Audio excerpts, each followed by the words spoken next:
আপোনালোক সকলোকে নমস্কাৰ জনালো আৰু এটা নতুন ভিডিঅ লৈ আহিছে আপোনালোকলৈ বুলি আৰু ভিডিঅ'টোত দুটা মানে বিষয় দেখা হ'ব আৰু মই বজাৰলৈ গৈছিলোঁ লগতে আমি ফুড চালাড খাইছিলোঁ এই দুটা দেখা হ'ব বজাৰৰ পৰা কি আনিছিল তাকে অকণমান দেখাওঁচোন দে আপোনালোকক আজি শ্বেয়াৰ কৰিছোঁ দেই কি আনিছোঁ এয়া কি চিনি পাইছেনে এয়া হৈছে মধুসোলেঙৰ গছ মানে সৰু সৰু পুলি আৰু আছে দুটাকৈ কলডিল দেখিছেনে ইয়াত দুটা কলডিল হয় কলডিল খাব লাগে মাজে মাজে বহুত মানে ভিটামিন আছে এয়া হৈছে বাৰ্মী শাক দেই বাৰ্মী শাক অকণমান লৈ আহিছিলোঁ ল'ৰাই খাই নাখায় নাজানো তিতা বুলি কিন্তু কিবা এটা উপায় কৰি খুৱাব লাগিব আৰু এফালে এটা আছে ৰঙালাও আছে সৰু বৰ ডাঙৰ নহয় বাৰু আৰু আছে আৰু এটা বস্তু পালোঁ মানে একদম সস্তা দেই একেবাৰে বহুত সস্তা চাওকচোন এইটো একদম 10 টকা কেজি দিলে ইমান দীঘল দীঘল বেঙেনা নহয় ছাগলী শিঙীয়া বেঙেনাও নহয় ইমান শকত হয় আৰু কিন্তু একিনীয়া বৰ বেঙেনা ওলাইছে বজাৰত কিন্তু বৰ বেঙেনা লোৱা নহ'ল খালোঁ বা বৰ বেঙেনা ভাজমান কিন্তু এইটো বেঙেনাই আনিলোঁ চাওকচোন ইমান দীঘল এইকেইটা বাৰু অলপ চুটি চুটি হয় এইটো চাওকচোন ইমান দীঘল হয় এনেকুৱা যদি ঘৰত লাগে কিমান ভাল লাগিব নহয়নে ঘৰত ৰুলে মানে ইমান দীঘল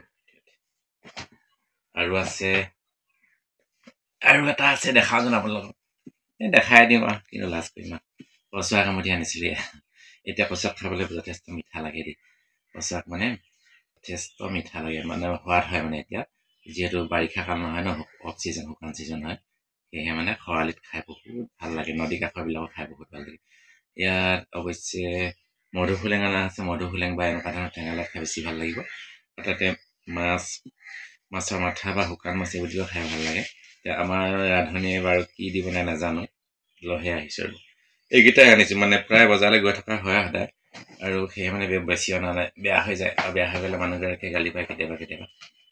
কয় আৰু ইমান কেলে আনে সদায় গেলি যাব বিচাৰে কিবা 3-4 আনিছোঁ কিন্তু এইটো কেইদিনমান থাকিব অৱশ্যে বেয়া হৈ নাযায় কিন্তু পাত চব্জি বহুত জলদি বেয়া হৈ যায়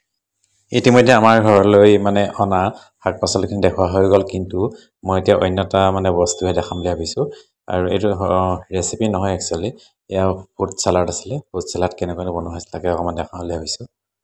আমাৰ চালাড ফুডখিনি বনাবৰ কাৰণে ড্ৰেগন ফ্ৰুট আপেল কলা আৰু সেউজীয়া আঙুৰ ডালিম আমুল ফ্ৰেছ ক্ৰীম আৰু নিজৰ জোখ অনুযায়ী ব্যৱহাৰ কৰা হৈছিল চেনি অৱশ্যে ইয়াত বঢ়াব বিচাৰিলে আপোনালোকে ইয়াত চাট মছলা ব্যৱহাৰ কৰিব পাৰে বা চাট মছলা ইয়াত ঢালি ল'বলৈ পাৰে আৰু ইয়াত ভালকৈ মিক্স কৰি ল'ব লাগিব আৰু ইমানেই যে ভাল লাগিছিল খাবলৈ নহয় ইয়াৰ সোৱাদ এবাৰ যদি ইয়াৰ সোৱাদ আপুনি লৈ চায় আৰু জীৱনত কেতিয়াও ইয়াৰ সোৱাদ পাহৰিব নোৱাৰিব ফল মূলটো আমাৰ স্বাস্থ্যৰ পক্ষে কিমান মানে উপযোগী ইয়াৰ কথাটো বহলাই নক'লেও হ'ব নহয় জানো বাৰু সকলোৱে জানে আৰু এনেকৈ যদি ফল মূলৰ চালাড ডাঙৰৰ লগতে শিশুকো কম পৰিমাণে খুৱাব পাৰি তেন্তে কিমান ফলদায়ক বা লাভৱান হ'ব এবাৰ ভাবি চাবচোন আৰু কেতিয়াবা ট্ৰাই কৰি চাবচোন এবাৰ মানে এনেকৈ খাই চাবৰ কাৰণে কিমান যে লাভৱান হ'ব বা আপোনালোক মানে লোকচানো নাথাকে একচুৱেলি এটা প্ৰফিটতে থাকিব আৰু ইয়াৰ টেষ্টিটো ল'ব পাৰিব আৰু মানে আকৌ এবাৰ কৈছোঁ দেই ইয়াত মানে চাট মছলাটো ব্যৱহাৰ কৰিব লাগিব যিহেতু চাট মছলা ব্যৱহাৰ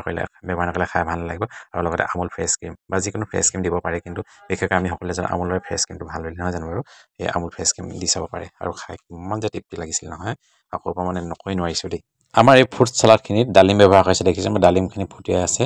আৰু